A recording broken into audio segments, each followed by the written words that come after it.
मेरी शादी के फ़ौरन बाद ही मेरे शौहर पर बच्चा पैदा करने का जुनून सवार था। उसे किसी भी कीमत पर बच्चा चाहिए था। उसने कहा, हमारा बच्चा हमारी मोहब्बत की अलामत होगा। मैं कुछ ही महीनों में हामिला हो गई और हम अपने पहले बच्चे की ज़िंदगी के बारे में मंसूबा बनाने लगे।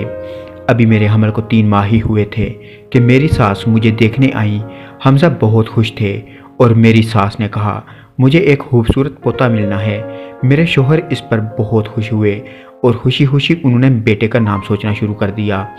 इससे पहले कि वो कोई नाम चुनते, मैं घबरा गई और सरगोशी में कहा, अगर लड़की हुई तो फिर क्या होगा। मेरे शौहर ने कहा लगाकर कहा, मुमकिन नहीं है, ज़रूर लड़का ही होगा।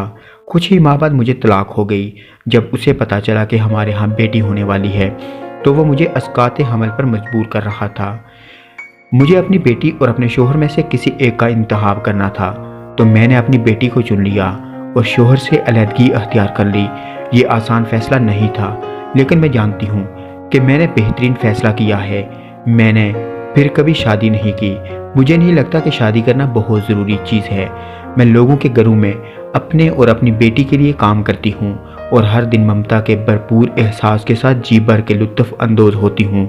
मेरा यकीन है कि हर माँ को अपने बच्चों से गैर मशरूत मोहब्बत होती है और होनी भी चाहिए।